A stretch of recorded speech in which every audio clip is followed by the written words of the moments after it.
Thank you for connecting to today's episode of the Reframed Brain podcast, where we center brain health and unseen injuries. In episode 14, we feature Dr. Robert Melton, a healthcare executive who talks about creating parity and mitigating disparities in healthcare. Thank you for listening. Well, happy Monday and welcome to the Reframed Brain podcast. I am your founder and host, Erica Savage Wilson, and I'm so glad that you have connected today. If you happen to be viewing us by YouTube, thank you so much for viewing. Would ask that you please like this episode and then also subscribe and select the notification bell so that you can be alerted when the Reframed Brain podcast comes to your smart TV, your device, every first and third Monday of every month. And if you are listening to us by one of your select podcast platforms, so happy to have your ears. If you would please leave us a review. One of the things that we seek to do here at the Reframed Brain podcast is to expand our audience, because what we do here is to center brain health and unseen injuries. And so we have had several great episodes up to this point, and I am so happy to bring forward a dear friend of mine, and his name is Dr. Robert Melton. Share a little bit about him. Dr. Robert Melton is a healthcare executive with over 30 years experience and has been in the C-suite for over 20 years at 4 different hospital organizations. Robert is a proud graduate of the NC A&T State University, that's North Carolina, A&T State University, the nation's largest HBCU with a bachelor's in architectural engineering, Aggie Pride. Robert completed graduate level studies at the prestigious Johns Hopkins University and completed his doctoral studies at Charter University in management. Additionally, Dr. Melton currently serves as a consultant with the Joint Commission, the nation's largest healthcare accreditation organization, where he validates that healthcare organizations are meeting standards and compliance for patient care and safety, leadership, life safety, and emergency management. Dr. Melton is a licensed professional engineer, a certified healthcare facilities manager, robust process improvement, that's RPI, certified yellow belt, and graduate of Center for Creative Leadership. Dr. Melton believes that healthcare services should be accessible to everyone. He is an energetic and passionate speaker and strives to address healthcare disparities and empower people to advocate to improve healthcare accessibility and outcomes. Reframed Brain community, if you would join me in welcoming my friend, Dr. Robert Melton. How are you today? Doing great, Erica. Thank you for that great introduction, and just to be in your presence in the Reframed Brain podcast community. It's just a pleasure to be here today.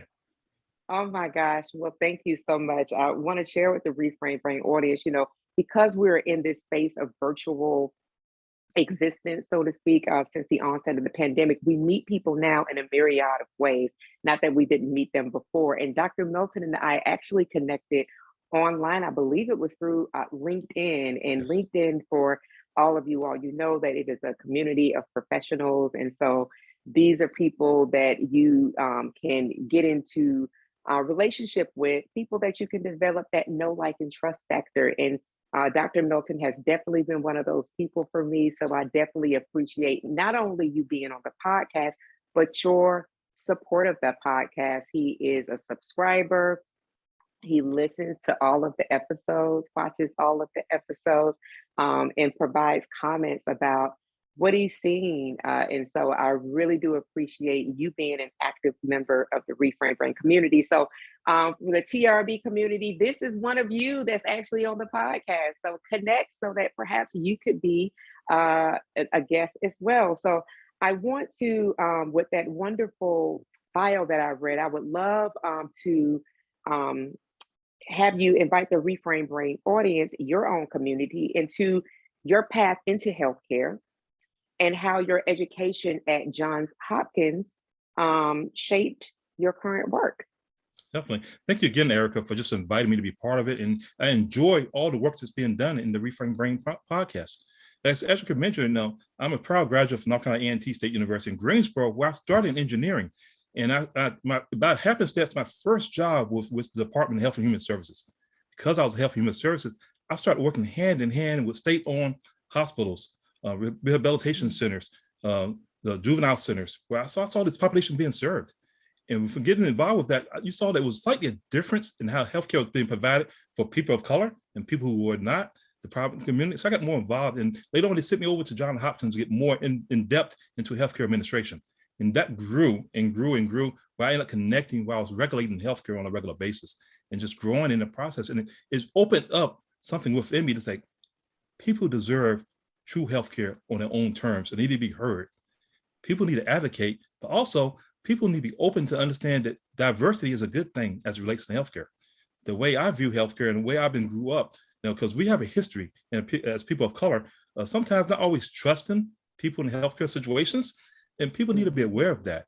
And so that's what drove me to Johns Hopkins, which later on led me to finish up my PhD, just to understand more about the management portion of healthcare and how you can better affect our communities, because this is part of our mental health, this is part of our brain health, and this is part of our growing our society to an even greater level. So really the education was a springboard, then just kept me to another level, because we all have people in our family who have had issues, be it cancer, be it mental health, or be it just chronic issues they have. And they all need to be treated with dignity, respect, and availability and accessibility of healthcare. So I'm excited to be here. I think some great things we can talk about, and just looking forward to discussing and moving forward in this platform.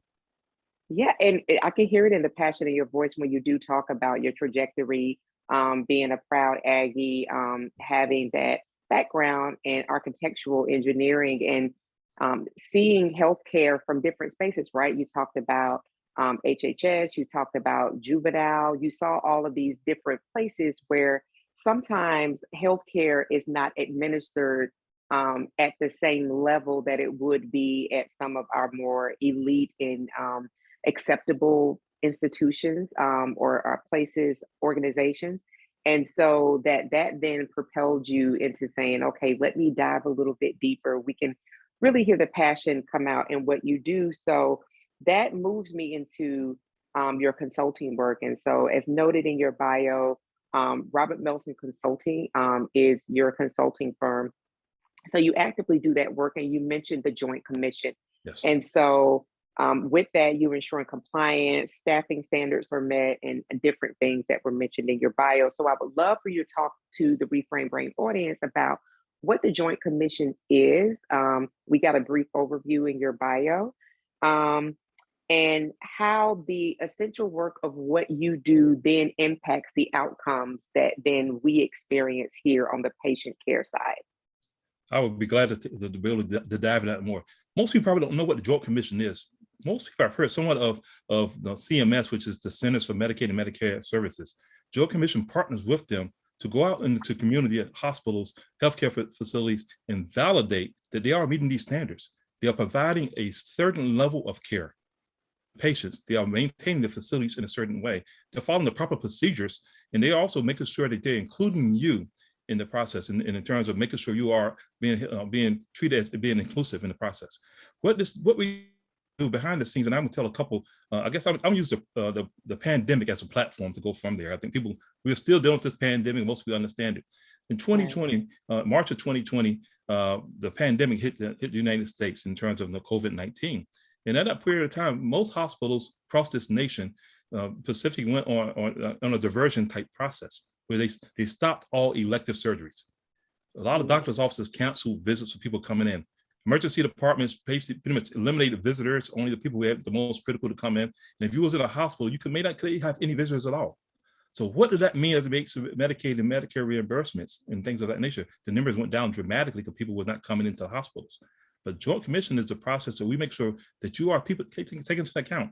I remember I was sitting in the boardroom during this period of time this happened. We was talking about, okay, we got to shut down these items in this process in this place, and this is a hospital system here on the East Coast. And we was talking about the overall process. They said, well, we revisit in a couple of months. And a couple of months came back and said, okay, let's start opening back up somewhat.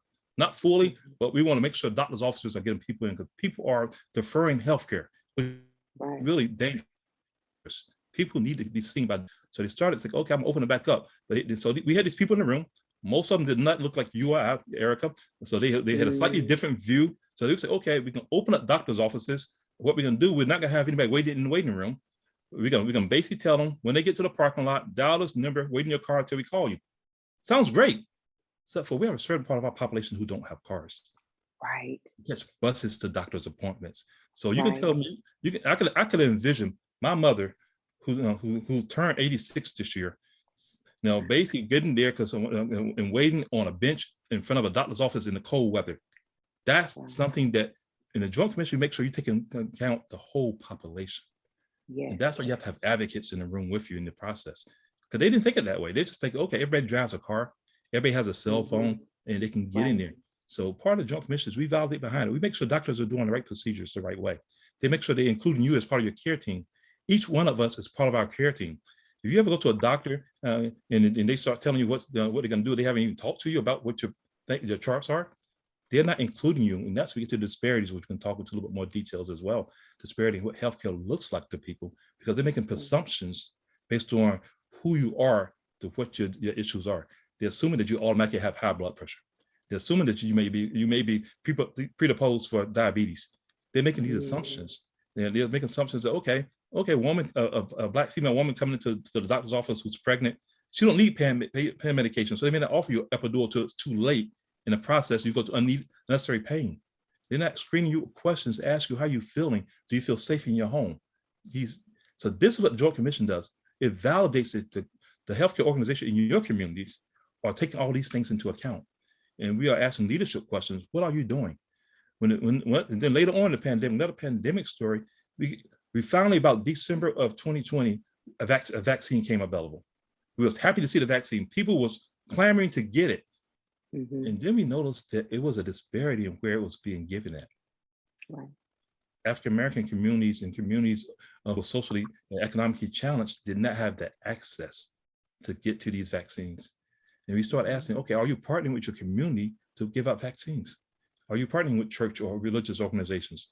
Are you partnering with some of these already established nonprofits who has a database of people that can get them here to make sure they have accessibility to it? They say, then they say, okay, you got to sign up online. I mentioned earlier, my mother's 86 years old. My mother doesn't go on the computer to sign up.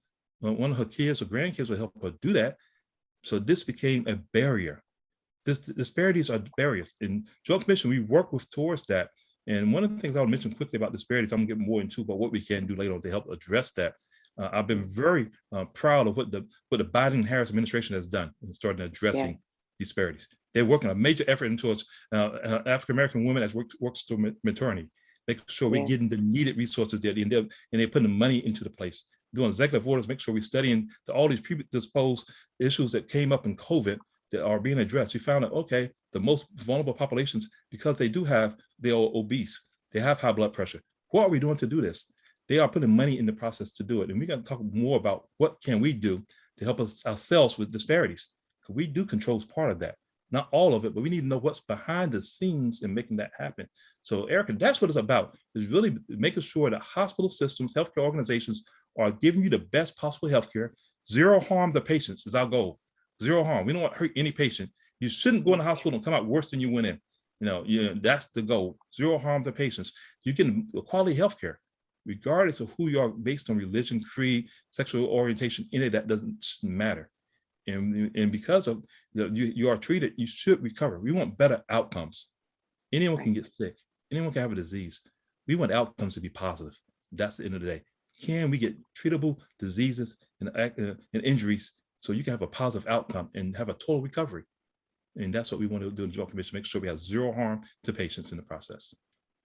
I love that, zero harm to patients. And especially you talked about the element of disparities. And so that is why, for everyone that's listening, it is very important to have folks in leadership like Robert, who are behind the scenes, who are looking at the entire pie and are looking from their lens of being yellow belt certified, and having the engineering background, having the training from Johns Hopkins, and understanding as a person of color what it looks like when you walk into spaces and there's not a person on the other side that's attending to your care, that physician, that nurse that doesn't look like you, but being very grateful that there are people like you that are behind the scenes that are saying, and these are things that you need to be asking. These are ways that you should be approaching. So definitely thank you for your leadership and for your presence in that. And so, and talking about our previous conversation that we had about disparities, what you shared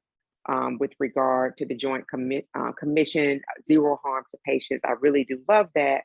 But we do know that disparities do exist.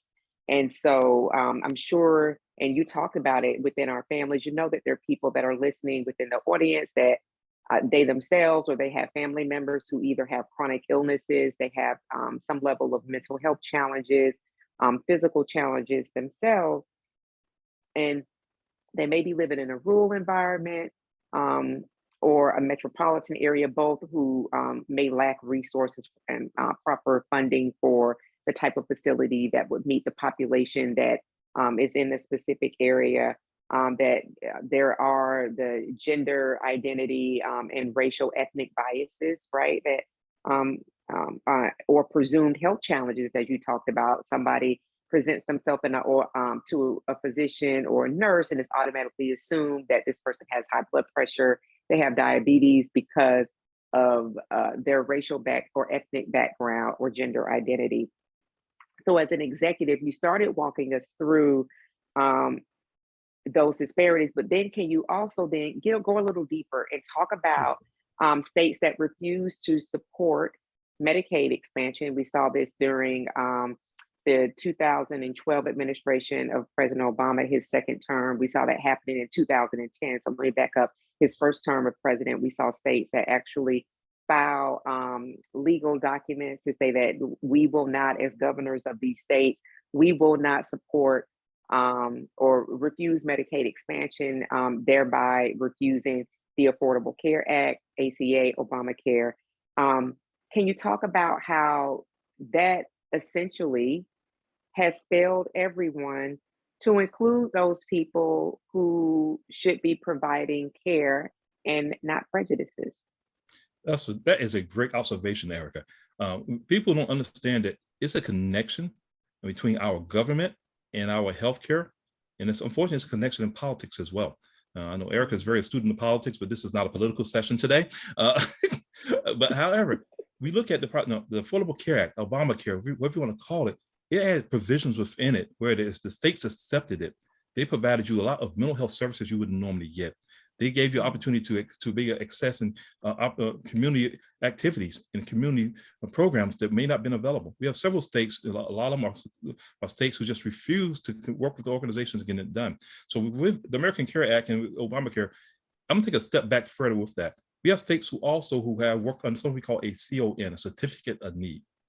What is a certificate of need? It determines where is there a need for healthcare services across a certain state. Where do we need to have more acute care beds for hospitals? Where do we need to have maybe a cancer center or MRI so we can do proper testing, or even long-term care beds in terms of nursing home beds? Where should this go in the community? Where we need to put emergency departments? All this plays into the process. So we have states that have these applications in place. And the reasons to do that is to help to maintain healthcare costs, make sure we're not overbuilding, but also that we are serving those who need it the most. Because unfortunately, a lot of hospital or healthcare organizations report to board of directors and investors. And because of that, they may want to put it in an area where they can get a richer return, a better return, rate of return. But however, because we have a certificate of need, and if we are counted properly, which goes back to the census as well as the program we deal with, every 10 years, the census tells us where we have populations of people at. Based on the population of people, we know certain things may be needed in that to support that community. So we'll build a hospital closer to that area. Or we may not build a hospital, but hey, maybe you have a freestanding emergency department. So I can serve you. You don't have to go 30 minutes to get to your nearest hospital. In the program and getting that done. Or even though we may have a hospital, maybe don't have the services within the hospital we need.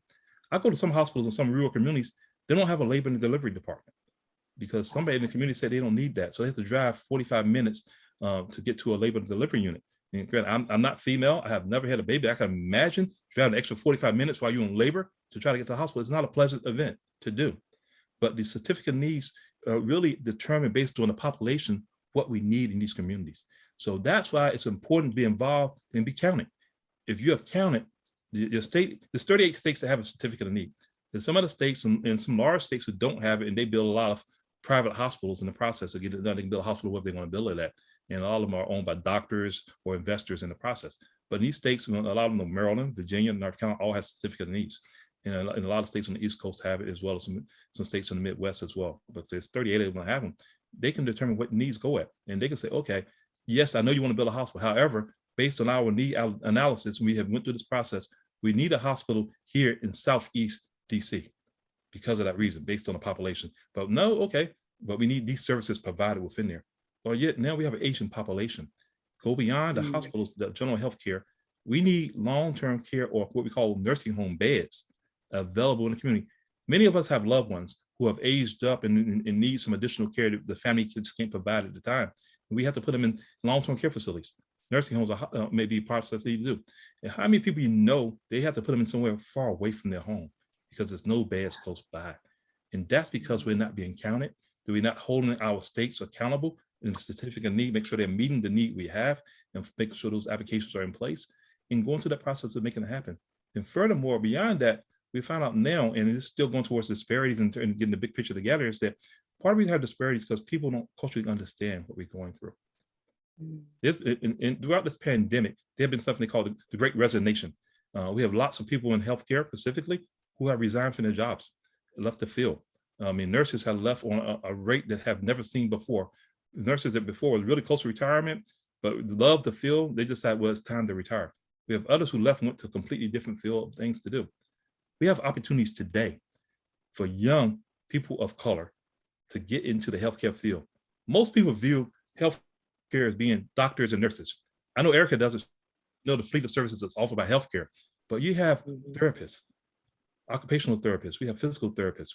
Now, we have people who work in labs, phlebotomists, people to draw blood. We have people who work in accounting departments in healthcare organizations to make sure the money is being sent the right way and we're spending and using the right tools and getting things done.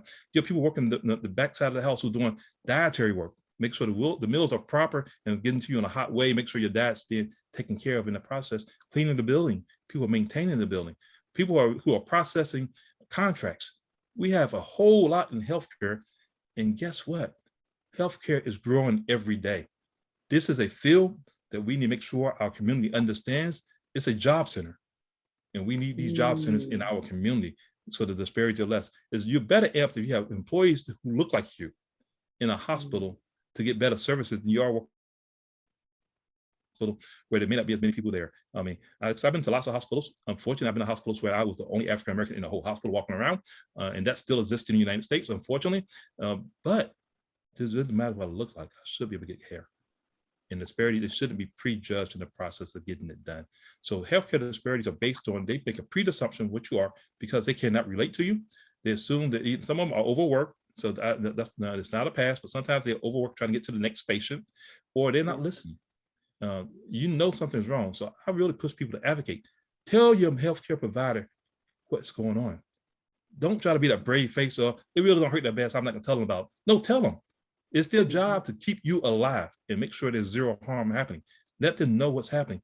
Let them know that something's just not right with my body today. And also we need to understand that sometimes it's okay to say, I'm not okay.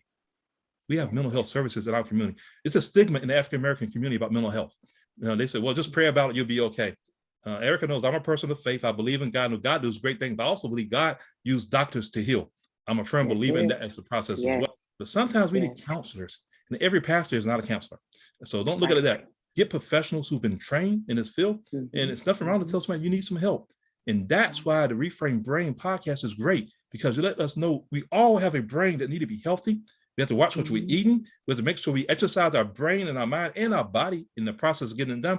And we let people know that they can be part of our community. So disparities are given because that we need to make sure we have that. And the Affordable Care Act has a provision for mental health that we didn't have before, which is great. We can get in there. So these states who didn't take it could possibly stop people from getting mental health services. And that's something that we need. I'll never forget, when I used to work in DHS, we had a huge state-owned hospital system. And within that system, they had this adolescent unit, so teenagers who had mental health issues. And they had a school within that. So they make sure the students, even though they had mental health issues, they kept them in school. But 90% of the people in that school and in that program were Caucasian, because our community didn't know it was available. When our kids got in trouble at school, it wasn't a mental health issue. It was a behavioral issue, and they put them in the juvenile justice system instead. So we control that. We have to advocate, ask what services are available. Okay, my son acted up. I admit he did it. Okay, what programs you have to help him be better? How can you make me a better parent for him as well? And this is what the Affordable Care Act does, to get mental health services. This is what Certificate of Need does. Make sure you have these services available in your community. This is what the Joint Commission does. That these services are getting done. They're meeting a standard, a gold standard, to make sure they're providing you what you need, and you not have to question it in the process, but you have to stand up and ask for it. You have to ask for it. I love that. Thank you so much. I mean, that was just such a perfect way to wrap all of that up. So we've learned that we definitely have to be an advocate of our own health. I have done that and continue to do that even through my brain injury. So do that. You shared with us what a certificate of need is. And so that's something that all of us can do in our local level, in our own capacity, to find out if your particular hospital has a certificate of need. I would urge everyone that's listening to the Reframed Brain podcast to do that research to find that out. You talked to us about the Joint Commission and that it's what its existence is, the infrastructure of it, and it's zero harm to patients. And you really, really, again, imprinted on us to be an advocate for our own healthcare. Ask those questions. This really goes back from my political lens and what I would say on Savage Politics through the Savage Political Bite, that information plus engagement equals power. And you talked about the healthcare being a job center. So for those of us who have young children, you are in guardianship of children, you have influence with adolescents and youth, to talk to them about going into all of the different spaces that Dr. Melton laid out for us with regard to healthcare. Because when you have people, as Dr. Melton outlined, that look like you, that are working on the inside, that then really continues to ensure that you do have better outcomes, because there are people on the inside that are doing the work that are representative of you. So as we close out, definitely want to say thank you so much for your time, Dr. Melton. And so how can people connect with you and procure your services?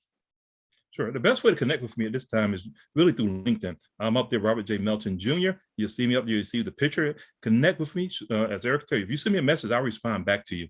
And we'll work through that. I'll be glad and available to speak to different organizations virtually or in person as needed. And we get through the process. But really the major thing I want people to understand is that everyone deserves proper health care. That's not optional. Obamacare is a great thing, but also our brain health goes beyond that. We all have something to offer this community, and we're doing ourselves a disservice if we don't push towards getting what we need to be the best versions of ourselves we can do. So I really appreciate just this community and moving forward with that. I think great things are continuing to go in this community. And Erica, have anybody told you today that you're awesome, amazing, and fabulous? Because you are. And we all are awesome, amazing, and fabulous. So today, as you go forward, the whole Reframed Brain community, know that you're awesome because you're here today. Know that you're amazing because you have went through mighty works and you survived. And you're fabulous because guess what? You're smiling anyway. So you don't look like what you've been through. And so just know that the best is still yet to come in all our lives. I'm excited for what's happening within this platform. And this platform is reaching people, making a difference in life. Somebody is going to learn something from this and be encouraged. Those are there for you. Ask questions, advocate. Yes, you can work there as well. It's a great job. Move forward in that process, but make sure you know that you deserve the best possible health care that you can get.